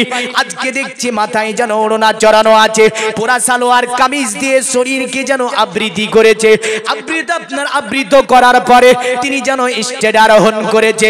জিজ্ঞাসা করা হলো, কি ব্যাপার, তুমি কি মুসলমানদের কিতাবের ভুল ধরতে পেরেছো? নরেন্দ্রবা সিং বলেছিল, এ পৃথিবীর মানব শুনে রেখে দাও, দুনিয়ার জমিনে মুসলমানদের কিতাবের ভুল ধরতে গিয়ে আমার জীবনের একাধিক ভুলকে আমি কোরআনে খুঁজে পেয়েছি। আমার জীবনের একাধিক ভুলকে আমি সংশোধন করতে পেরে গিয়েছি এই কোরআনের সংস্পর্শে আসার পরে। আমি নরেন্দ্রবা সিং পোশাক পেয়েছি, আদাব পেয়েছি, এহতারাম শিখেছি, আখলাক শিখেছি, চরিত্র শিখে নিয়েছি। তাই আজকে আমি তোমাদের সম্মুখে বুকে কোরআন নিয়ে একটা কথা প্রকাশ করার জন্য স্টেজের ওপরে এসে দাঁড়িয়েছি। সকলে তাজ্জুব হয়ে আছে, চতুর্দিকে সাংবাদিকের আপনার রয়েছে। তিনি বলল, শোনো, এই কিতাব এমন একটা কিতাব যে কিতাবকে আমি বারবার দীর্ঘ 2 বছরের মধ্যে আমি নরেন্দ্রবা সিং একবার নয়, 2 বার নয়, 72 বার মুসলমানদের কিতাবকে আমি ভেরিফাই করে দেখেছি। ভুল তো দূরের কথা, ভুলের জায়গা পর্যন্ত এই কিতাবে আমি খুঁজে বের করতে পারিনি। বুকে হাত দিয়ে কোন মুসলমান বলতে পারবে যে এবছরে আমি 4টা খতম দিয়েছি? পারবে না। এই ব্যবসা করতে যাই তো গানা বাজিয়ে ব্যবসা করে, কানে লিড ভরা থাকে, আর মৌলভী সাহেবকে দিয়ে দোকান উদ্বোধন করে নেয়, আর পরের দিন ওই দোকানে টিভি চালিয়ে ব্যবসা করে। আর প্রথম দিন মৌলভী সাহেব ইয়াসিন পড়ে দোয়া করে। ঠিক না ভুল? কি উল্টো পাল্টা না? প্রথম দিন শুরু করবে তো ইয়াসিন দিয়ে, মানে মৌলভী সাহেবকে ডেকে নিয়েছে, একটা নতুন দোকান হয়েছে, মৌলভী সাহেব দোয়া করতে হবে, তো মৌলভী সাহেব দোয়া করে শুরু করে দিল, আর পরের দিন মাল ঢুকিয়ে দিল, চলছে আর ব্যবসা চলছে। এটা করার কি দরকার ছিল? মৌলভী সাহেবকে নিয়ে গিয়ে ইয়াসিন পড়ে নিয়ে সূরা ফাতিহা ইখলাস পড়ে নিয়ে একটু হাত তুলে যে মোনাজাত করার কি দরকার ছিল? ও যদি ওই করি ব্যবসা করবে? রাগ করছে অনেকে, পাপ, রাগ করিয়েন না। ইসলামিক নীতি, ইসলামিক আদাব, ইসলামের আদাব এহতারামের মধ্যে আপনি আসুন, নিশ্চয় আল্লাহ আপনার ব্যবসা বাণিজ্য থেকে নিয়ে, পরিবার থেকে নিয়ে, খেতে খামার থেকে নিয়ে আল্লাহ বরকত দেবে। জোরে বলেন, বরকতের মালিক কে? আল্লাহ।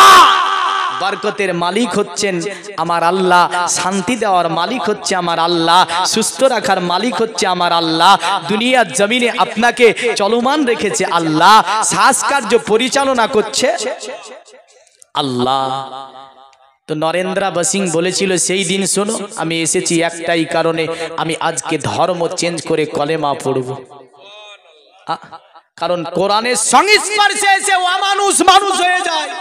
এমন অনেক বিজ্ঞানীর কথা বলতে পারি আমি, তবে এই দিকে আসবো। দেখেন এই কোরআনুল কারীম শুধু পর্দার কথা বলেছে তা নয়, জগবেদের মধ্যে আছে অদং পස්සব্বে মাপ্রি সনাতং পদগোহারো মাতে কসপল গদসন্ত সাহারি ব্রহ্ম ভুবিত। পণ্ডিতকে বলল ওগো পণ্ডিত দয়া করে তুমি বলবে পৃথিবীর জমিনে নারীদের পোশাক কেমন হবে। প্রথম নারীকে নিয়ে দুটি কথা বলি। আমার সমাজে নারী যেভাবে বর্তমান চলে ফিরে বেড়াচ্ছে জান্নাত পাওয়া খুবই মুশকিল। নবী বলেছে আর দায়ুসু লা ইয়াদখুলুল জান্নাহ, দায়ুস কখনো জান্নাতে যাবে না। নবীকে বলল নবীজি দায়ুস কে হবে দয়া করে বলবেন। নবী বললেন যে পিতা নিজের কন্যাকে ইসলামের অঙ্গিনায় রাখতে পারলো না ওই পিতা হবে দায়ুসের মধ্যে। নবী বললেন যে বড় ভাই নিজের বোনকে ইসলামের অঙ্গিনায় রাখতে পারলো না ওই বড় ভাই হবে দায়ুসের মধ্যে। যে স্বামী পৃথিবীতে নিজের স্ত্রীকে ইসলামের অঙ্গিনায় রাখতে পারলো না ওই স্বামী হবে দায়ুসের মধ্যে। যে শ্বশুর নিজের পুত্রবধূগুলোকে ইসলামের অঙ্গিনায় রাখতে পারলো না ওই শ্বশুর দায়ুসের মধ্যে। যে পরিবারের মেম্বার ওই পরিবারের মেয়েদেরকে ইসলামের অঙ্গিনায় রাখতে পারলো না ওই পরিবারের মেম্বার হবে দায়ুসের মধ্যে। একটা মেয়ে কতজনকে বানালো?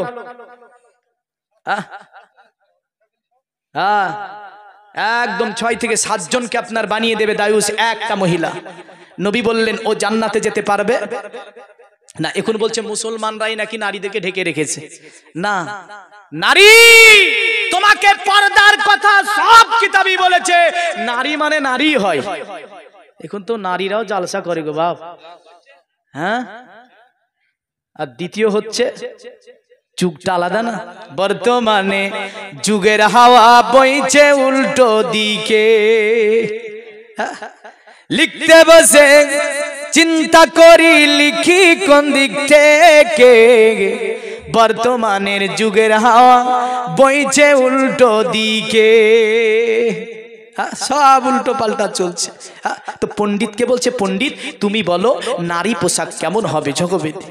পণ্ডিত বলল শুনে রেখে দাও পৃথিবীর জমিনে যারা নারী হবে নারীদের মাথার তালু থেকে নিয়ে পায়ের তালু পর্যন্ত ঢাকা থাকবে। আর যারা পুরুষ হবে তাদের হালকুম থেকে নিয়ে ঘাটনুর উপর পর্যন্ত। কত দূর? ঘাটনু ওপর পর্যন্ত। এখানে একাধিক পোশাক দেখেন সব ঘাটনুর নিচে আছে। আমাদের সমাজের যুবকেরা যত স্যুট তৈরি করে সব ঘাটনুর নিচে। কত? ঘাটনুর নিচে। ঘাটনুর নিচে পোশাক পরা যাবে? যাবে।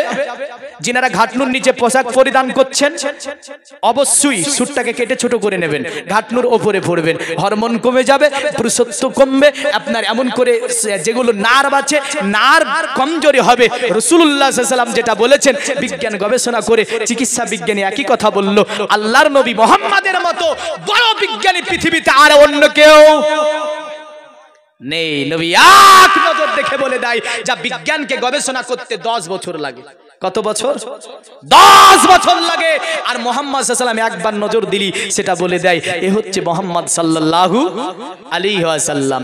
বলল শুনে রেখে দাও নারী তুমি এমন পোশাক পরিবে না যে পোশাক দেখে অন্য পুরুষ আকৃষ্ট হবে। পণ্ডিতকে বলল গো পণ্ডিত যদি নারীর চলন ফিরনটা দেখে অন্য পুরুষ আকৃষ্ট হয় তাহলে সেই নারীকে আপনি কি বলবেন? পণ্ডিত বলল শুনে রেখে দাও মাতে কসফল গদসন্ত সারি ব্রহ্মভূবিত। যে নারীর চলন হবে অতএব হরিণের মতো, যে নারী হিলে দুলে চলবে পোশাক অশ্লীল পরবে আর ওর চলনে অন্য কোন পুরুষ আকৃষ্ট হবে পৃথিবীর জমিনে ওটা নারী নয়, ওটা হচ্ছে ধূর্ত শগুনের মতো। ও ধূর্ত শগুন, ও নারী কিসের? যে নারীর চলনে অন্য পুরুষ আকৃষ্ট হয়। নবীজি সাল্লাল্লাহু আলাইহি ওয়াসাল্লাম বসে আছেন, নবীজির একজন স্ত্রী বসে আছে মা সালমা রাদিয়াল্লাহু তাআলা আনহা।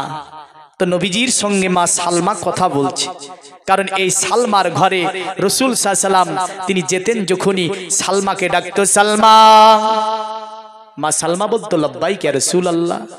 নবী সালমাকে বলতে, সালমা তুমি মধুর শরবত তৈরি করে আমাকে দাও। মা সালমা আমার নবীকে মধুর শরবত তৈরি করে দিত। জোরে বলেন। একদা নবীজি সালমাকে বলছে, সালমা যাও তুমি মধুর শরবত আমার জন্য তৈরি করো। মা সালমা মধুর শরবত তৈরি করে আমার নবীজির কাছে উপস্থিত করলেন।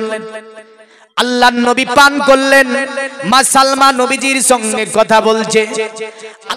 এ দুনিয়ার মুমিন মুসলমান, বলতেছিলাম দুনিয়ার জমিনে এ মুসলমান সিংহের জাত সিংহের মতো হয়ে থাকবেন, কারণ আল্লাহর নবী বলেছে, শোনো দুনিয়ার মুমিন মুসলমান, তোমাদের অতএব চলা, তোমাদের বলা, তোমাদের আখলাক চরিত্র দেখে অন্যরা ভয় পাবে, দেখি বোঝা যাবে এই ব্যক্তিটা মুসলমান। কিন্তু আমরা দেখা যায় আল্লাহর নাম নিতে গিয়ে আমাদের জবান দিয়ে বের হয় না, আমরা রাসূলুল্লাহর নাম নিতে গিয়ে জবান দিয়ে বের করতে চাই না। কিন্তু আগেকার মুসলমান যারা ছিল, তারা যখনই আপনার আল্লাহর নাম শুনতে পেত, তারা আপনার প্রাণ খুলে উদার মানে আমার আল্লাহর নাম নিয়েছে, যাতে আমার আল্লাহ খুশি রাজি হয়েছে। তাই বলবো আল্লাহর নাম নিতে অনীহা করবেন না। বলতেছিলাম, সে বলছে দেবা ধর্মা কিত্র যোগা দেবালকাশ্চা চরা হুষ্টা পুষ্টা সন্তুষ্ট। তাই আপনার ভবিষ্যৎ আপনার অবতার কলির কলকি পুরাণে বলছে দেবা ধর্মা কিত্র যুগা দেবালকাশ্চা চরা হুষ্টা পুষ্টা সন্তুষ্ট কলকরজনী চাবুবা। অবতার কলির কলকি যখন আসবে, তখন যেন দুনিয়ার জমিনে দুর্বল বলে কিছু থাকবে না। জোরে বলেন। যে গাছ শুকিয়ে গিয়েছে, মরা গাছে যেন ফুল ফুটবে, দুনিয়া একটা নতুন জীবন পাবে। কলমজান 2 বস্তা সিমেন্ট একটু চটচট করে দিয়ে দেবেন, বেশিক্ষণ আর নাই। দেখেন এই মন্ত্রটার মানে করতে করতে সময় হয়ে যাবে। নাজেরা 2 বস্তা সিমেন্ট দান করেছে আল্লাহ, মায়েদের দানকে আপনি কবুল ও মঞ্জুর করে নিন আল্লাহ, কারণ আপনার ঘর মসজিদকে করেছে দান আল্লাহ। আপনি খেতে খামারে বরকত দিন, হায়াত দারাজ করুন, রুজিগুলোকে বাড়িয়ে দিন। সকলে বলুন আল্লাহুম্মা আমিন। বললা শোনো, যে গাছ জীবনে পাতা বের করতে পারেনি পানির অভাবে, ওই গাছে যেন পাতা বেরাবে। জোরে বলেন। যে পশুটা দুর্বল ছিল, ওই পশুটা সাব্বাল হবে, হুষ্টা পুষ্টা সন্তুষ্ট কলকরজনী চাবুবা। অবতার কলির কলকি ভুবনে আসবে যখন, তখন যেন যে পশুর স্তনে দুগ্ধ ছিল না, পশুর স্তনে যেন দুগ্ধ আসবে। যে পশু চলতে পারবে না, পাচ্ছিল না, ওই পশুটা যেন চলতে পারবে। বলল হুষ্টা পুষ্টা সন্তুষ্ট কলকরজনী চাবুবা নানা দিবাদি লিঙ্গিসু ভূষানে ভূষিতেছু চ। তবে মনে রেখে দাও, ইন্দ্রজানি বুদ্ধাতি কল্পকা পূজা কা জনানা শান্তি।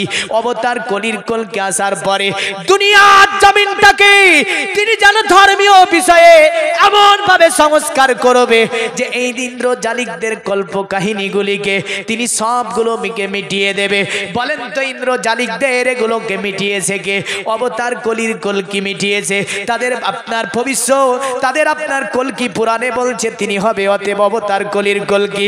এগুলোকে যিনি মিটাবে, বলল শুনে রেখে দাও, অতএব অবতার কলির কলকি আছে কি করবে? বলে অতুতি সংভবী শান্তি মানাংসি বিষাদা নিবে। দুনিয়ার জমিনে তিনি শান্তি কায়েম করবে। তিনি যে বার্তা দেবে, ওই বার্তা হচ্ছে শান্তির বার্তা। বলেন তো অবতার কলির কলকি শান্তির বার্তা দিয়েছে, উনি আর অন্য কেউ হতে পারে না গো। উনি হচ্ছে আপনার আমার নবী, বিশ্ব নবী জনাবে মুহাম্মাদুর রাসূলুল্লাহ সাল্লাল্লাহু আলাইহি ওয়াসাল্লাম। কারণটা কি? কারণটা ইনার নাম লেখা আছে, তাতে ইনার কটা নাম হবে, ইনি কোন শহরে আসবে, কোন দিনে আসবে, মায়ের নাম কি হবে, বাবার নাম কি হবে, শহরের নাম কি হবে, তাও তাদের কিতাবে লেখা আছে। অবতার কলির কলকি আসবে কবে? বলল দাদু শুক্ল পক্ষ সীমাদো বেমা সীমাদাবাং যাতে দুরাস্তাং পুত্রাং পিত্র খুষ্ট মানুষ। তিনি আসবে মাধব মাসে শুক্ল পক্ষ সীতা দোষীতে। জোরে বলেন হ্যাঁ সুবহানাল্লাহ সুবহানাল্লাহ। এই দেখেন বক্তা এসে গেছে, সুমাইয়া খাতুন 500 টাকা দান করেছে সুবহানাল্লাহ এই দানকে আপনি কবুল ও মঞ্জুর করুন আল্লাহ হায়াতকে দারাজ করুন দুনিয়া বিমুসিবত থেকে হেফাজত করুন সকলে বলুন আল্লাহুম্মা আমিন এ দুনিয়ার মুমিন মুসলমান তো অবতার কলকির নামগুলো যদিও আমরা অন্য মন্ত্রের মধ্যে দেখতে পেয়েছি মানে ওগুলো করার সময় নাই তবে একটা কথা বলে যাব তিনি হচ্ছে আপনার জগৎ গুরু বিশ্বগুরু জনাবে মুহাম্মদুর রাসূলুল্লাহ সাল্লাল্লাহু আলাইহি সাল্লাম যিনি পৃথিবীতে শান্তি কায়েম করেছেন নবী আপনার যে ডাকটা দিয়েছিলেন ওটি ছিল সম্প্রীতির ডাক ভালোবাসার ডাক আল্লাহর নবী ন্যায় নীতি কায়েম করার জন্য